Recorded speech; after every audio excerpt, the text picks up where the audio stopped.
Movie की starting में हम एक 8 साल की बच्ची को देखते हैं जो कि उन लोगों से भाग रही थी जो चाइल्ड ट्रैफिकिंग का काम करते हैं। ये वो लोग थे जो बच्चों को किडनैप करके उन पर एक्सपेरिमेंट करते थे। इस ग्रुप के दो मेन लोग जिनका नाम मिस्टर चोई और डॉक्टर रिक था, वो उस लड़की को ढूंढने की काफ़ी ज़्यादा कोशिश करते हैं, पर उसके ना मिलने पर उसे मरा समझ लेते हैं। यहाँ हम एक और बच्चे को देखते हैं जिसको मिस्टर चोई नालायक कह के वहाँ से भगा देते हैं। सीन शिफ्ट होता है उसी लड़की पर जो एक घर के सामने बेहोश पड़ी थी। उस घर के मालिक मिस्टर गू जब उस बच्ची को देखते हैं तब वो उसे अपने घर लेकर आते हैं और उसका ट्रीटमेंट करवाते हैं। डॉक्टर उन्हें बताते हैं कि अब बच्ची की तबीयत ठीक है, लेकिन शायद वो अपनी याददाश्त खो चुकी है। अब हमें 10 साल बाद दिखाया जाता है एक लड़की को जिसका नाम जायुन था। ये काफ़ी समझदार पर थोड़ी शरारती थी। वो एक शॉप पर अपने जानवरों के लिए चारा लेने जाती है, जहाँ का दुकानदार उसे उधार देने से मना कर देता है, पर दुकानदार का बेटा इसमें उसकी मदद करता है। वो एक घर पर आती है और ये मिस्टर गू का घर था। हमें यहाँ पता चलता है कि ये 10 साल पहले वाली ही लड़की है जिसे मिस्टर और मिसेस गू ने अडॉप्ट कर लिया था। जायुन की माँ यानी मिसेस गू को एल्ज़ाइमर नाम की बीमारी थी, जिस कारण उनकी तबीयत भी इन दोनों काफ़ी ख़राब रहती थी। जायुन की फैमिली फाइनेंशियल कंडीशन भी कुछ खास अच्छी नहीं थी। वैसे तो वो अपना पूरा पास्ट भूल चुकी थी, पर आज भी उसे अपने पास्ट के कुछ विजन्स आते थे और माइग्रेन के दौरे भी पड़ते थे, जिस दौरान उसकी तबीयत कुछ ज़्यादा ही खराब हो जाती थी। एक दिन उसकी दोस्त म्यूंग ही उसे एक सिंगिंग शो के बारे में बताती है, जिस शो में जीतने वाले को 30 लाख रुपए का इनाम मिलेगा। अपनी माँ के इलाज के लिए और फाइनेंशियल कंडीशन को देखते हुए जायुन वहाँ जाने का डिसाइड करती है। शो में उससे सबसे पहले इंटरव्यू लिया जाता है, उसके बाद उसका ऑडिशन लिया जाता है। यहाँ वो एक मैजिक शो भी दिखाती है जिसे देखकर सभी काफ़ी ज़्यादा हैरान थे। उसकी सिंगिंग स्किल्स को देखकर जजेस उसे सिलेक्ट कर लेते हैं। जायुन में कुछ खास बात तो थी जो उसे सभी बच्चों से अलग बताती थी। जब ये शो उसके पेरेंट्स देखते हैं तो वो भी काफ़ी खुश हो जाते हैं, लेकिन उसके मैजिक क्लिप देखने पर वो थोड़ी अपसेट दिख रहे थे। वो उससे कहते हैं कि वो अपना टैलेंट दुनिया को इस तरह से ना दिखाए, नहीं तो ये उसके लिए कभी मुसीबत भी साबित हो सकता है। जिस पर जायुन उन्हें चिंता न करने के लिए कहती है। वो ये कंपटीशन केवल पैसों के लिए कर रही थी, उसके बाद वो ऐसा कभी नहीं करेगी।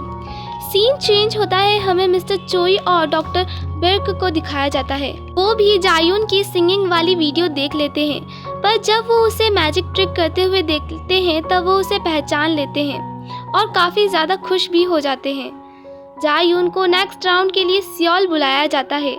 मेट्रो में जब वो अपनी फ्रेंड के साथ हंसी मजाक कर रही थी, तभी उसे के सामने वाली सीट पर बैठा लड़का जिसका नाम नोवेल मैन था वो हंसने लगता है। वो जायुन को विच कहकर पुकारता है और वो ये दावा करता है कि वो दोनों पहले मिल चुके हैं, पर जायुन कहती है कि शायद उसे गलतफहमी हुई है क्योंकि वो उसे नहीं जानती। ये सुनकर नोवेल मैन उसका हाथ जायुन के कान के पास लाता है, जिसके बाद जायुन की आंखों से आंसू बहने लगते हैं और ये देख म्यूंग ही नोवेल मैन पर गुस्सा कर उसे वहाँ से जाने के लिए कहती है। वहाँ से जाने से पहले नोवेल मैन जायुन से कहता है कि वो दोबारा ज़रूर मिलेंगे। हमें नोवेल मैन को काफ़ी ज़्यादा सस्पिशियस दिखाया जाता है। वहाँ से बाहर निकलते समय वो एक आदमी से टकराता है, जिसके बाद वो उस आदमी का बहुत ही बेरहमी से कत्ल करके उसे ट्रेन से बाहर फेंक देता है। हमें यहाँ साफ देखने को मिलता है कि नोवेल मैन कोई नॉर्मल ह्यूमन नहीं है। सीन यहाँ से शिफ्ट होता है जायुन की तरफ, जो ये राउंड भी क्लियर कर चुकी थी और क्वार्टर फाइनल में पहुँच चुकी थी। वहाँ से जाते वक्त जायुन को फिर से माइग्रेन का दौरा पड़ता है और उसे वॉशरूम जाना पड़ता है, जहाँ उसे नोज ब्लीडिंग होने लगती है। हमें यहाँ एक फ्लैशबैक दिखाया जाता है जहाँ डॉक्टर जायुन को बताते हैं कि उसके पास अब ज़्यादा वक्त नहीं बचा है। जायुन वहाँ से थोड़ा नॉर्मल होकर बाहर निकलती है। म्यूंग ही उसे देखकर परेशान होती है और उससे उसकी तबीयत के बारे में पूछती है। यहाँ वो उससे कहती है कि ये सब नॉर्मल है। वो दोनों टैक्सी लेने के लिए वहाँ रुके हुए थे, तभी एक ब्लैक कार उनके सामने आती है जिसमें से बहुत सारे लोग निकलते हैं। ये सभी लोग काफ़ी ज़्यादा डरावने लग रहे थे, लाइक अ क्रिमिनल। वो जायुन को उनके साथ चलने के लिए कहते हैं, पर जायुन और म्यूंगी को सही टाइम पर टैक्सी मिल जाती है और वो वहाँ से चले जाते हैं। ये सभी लोग मिस्टर चोई और डॉक्टर बिर्क के थे। वो दोनों घर जाने वाली बस के लिए वेट कर रही थी। तभी फिर उनके पास एक ब्लैक कार आती है। इस बार इसमें नोवेल मैन था। वो उसे लिफ्ट देने के लिए कहता है, जिस पर जायुन उसे इग्नोर करती है। यहाँ नोवेल मैन उससे कहता है कि उसके पेरेंट्स काफ़ी बीमार रहते हैं, इसलिए उन्हें उसके साथ रहना चाहिए, और एक इविल स्माइल देकर वहाँ से चला जाता है।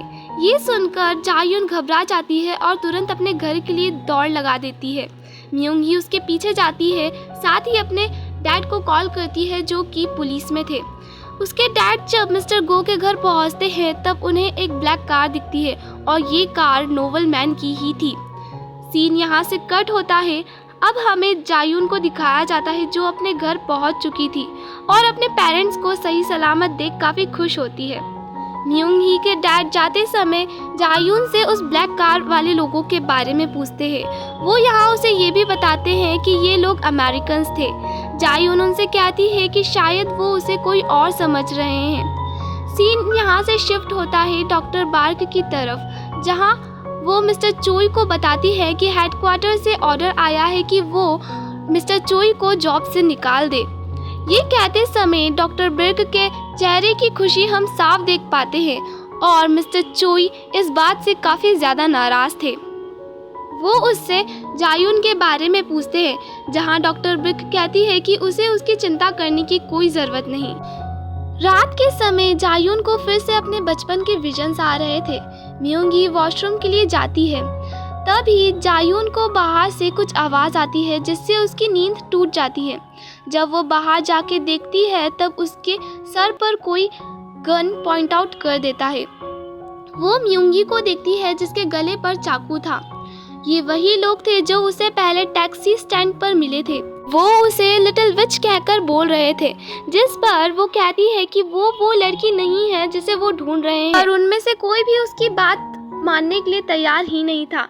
इस बात पर वो अपना आपा खो देती है और उन सभी लोगों को एक एक करके बेरहमी से मार देती है। सभी को मारते वक्त वो यही कह रही थी कि वो लड़की नहीं है जिसे वो ढूंढ रहे हैं। उन सभी को मारने के बाद जब उसे होश आता है तब अपने हाथ में गन और खून देख वो खुद भी हैरान थी।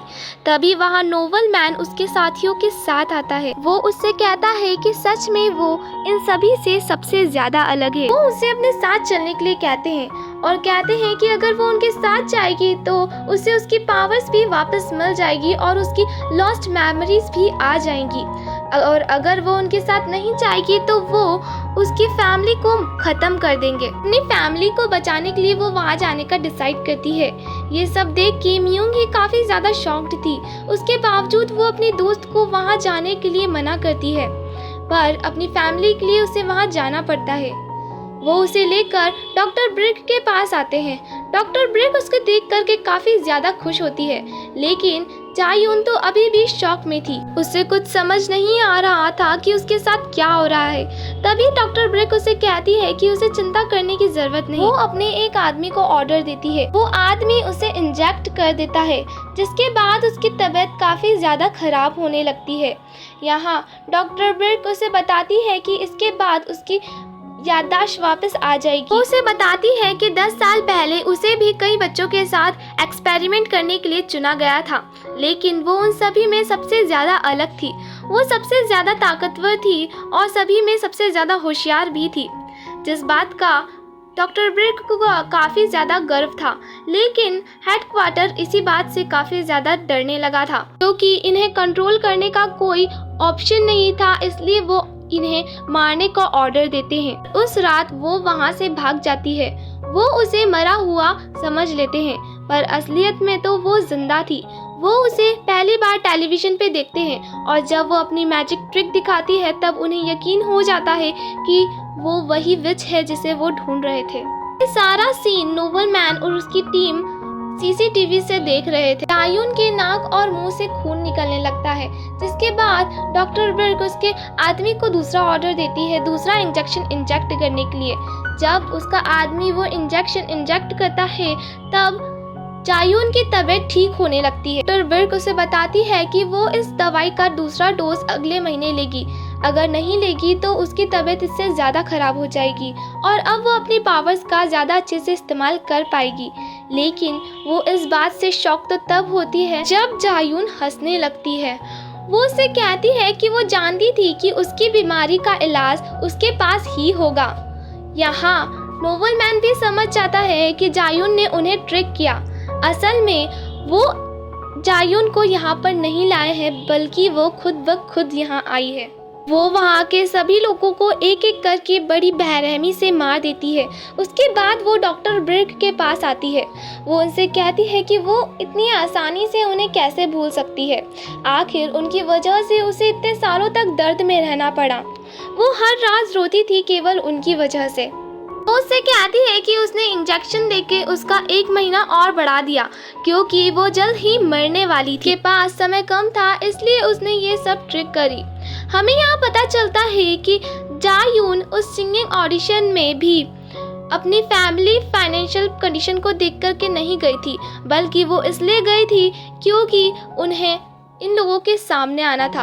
और उसने उस ऑडिशन में मैजिक शो भी जानबूझकर दिखाया था क्योंकि वो जानती थी कि अगर इन लोगों ने वो मैजिक शो देखा तो वो इसे लेने के लिए ज़रूर यहाँ आएंगे। डॉक्टर ब्रिक ये सुनकर काफ़ी ज़्यादा हैरान थी। तभी जायून उनके पैर में शूट कर उनसे फॉर्मूले की जगह पूछती है। तभी वहाँ नोवेल मैन आ जाता है। इन यहाँ से कट होकर मिस्टर चोई की तरफ जाता है, जो कि अपने आदमियों को लेकर यहाँ आ चुके थे क्योंकि उन्हें पता था कि डॉक्टर ब्रिक ने उन्हें धोखा दिया है कि सभी लोगों को एक एक करके मार देते हैं। और हमें यहाँ पता चलता है कि नोवेल मैन वही बच्चा है जिसे मूवी के स्टार्टिंग में मिस्टर चोई ने नालायक कह के भगा दिया था। जायून डॉक्टर ब्रिक को दूसरी बार शूट करने ही वाली थी, तभी वहाँ नोवेल मैन आ जाता है। वो डॉक्टर ब्रिक का काफी ज्यादा वफादार था, इसलिए वो उनको बचा रहा था। के बाद नोवेल मैन और जायून में काफी ज्यादा फाइटिंग भी होती है। तभी वहाँ मिस्टर चोई पहुंच जाते हैं। डॉक्टर ब्रिक उनसे कहती है कि वो नोवेल मैन और जायून को दोनों को मार डाले, पर मिस्टर चोई डॉक्टर ब्रिक को ही शूट कर देते हैं।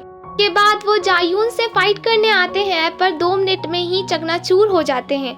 आखिर में बचते हैं नोवेल मैन और जायून, जिन दोनों में काफी ज्यादा फाइट होती है, लेकिन आखिर में जीत जायून की ही होती है। वो नोवेल मैन से क्वार्टर का एड्रेस पूछती है जहाँ से उसे और वैक्सीनेशंस मिल सकती थी, जिस पर नोवेल मैन अभी भी उसे चिढ़ा रहा था, जिस पर जायून उसे मार देती है और वैक्सीनेशंस लेकर वहाँ से चली जाती है। वो अपने पेरेंट्स के पास हॉस्पिटल में आती है जहाँ उसकी मॉम एडमिट थी। वो अपने डैड को वो एंटीडोज देती है और कहती है इससे उसकी माँ की तबीयत ठीक हो जाएगी। यहाँ उसके डैड उसे बताते हैं कि वो लोग पहले से ही जानते थे वो एक विच है, क्योंकि उसके आते से ही उनके फार्म के काफ़ी जानवरों की डेथ हो चुकी थी, जिस पर उन्होंने उसे उनसे काफ़ी ज़्यादा दूर भेजने का डिसाइड करा। पर उसकी माँ ने उन्हें ऐसा करने से रोक लिया। उन्होंने कहा कि वो इसे पालेंगे बिल्कुल अपने बच्चे की तरह। वो उनसे कहती है कि वो वापस उनसे मिलने ज़रूर आएगी और चली जाती है। वो म्यूंग ही से ही दूर से ही गुड बाय कहती है और वहाँ से चली जाती है। अब हमें 3 महीने बाद जायून को दिखाया जाता है, जिसने हेडक्वार्टर का पता लगा लिया था जहां पर डॉक्टर ब्रिक की ट्विन काम करती थी। जायून को अच्छी तरह जानती थी। डर के कारण वो उसे एंटीडोज चुपचाप दे देती है, पर जायून कहती है कि उसे कोई परमानेंट दवा चाहिए। हाँ, डॉक्टर ब्रिक की ट्विन की असिस्टेंट उस पर हमला करने की कोशिश करती है। तभी जायून उनसे कहती है कि अगर उन्होंने उसे हाथ भी लगाने की कोशिश करी तो वो उसका भेजा उड़ा देगी। और इसी के साथ हमारी ये मूवी यहीं खत्म होती है। इस मूवी का नाम है the which part 1 the subversion.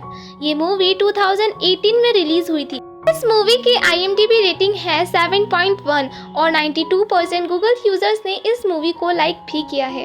उम्मीद करती हूँ आपको मेरी ये वीडियो पसंद आई होगी। अब हम मिलेंगे अगली वीडियो में, तब तक के लिए बाय।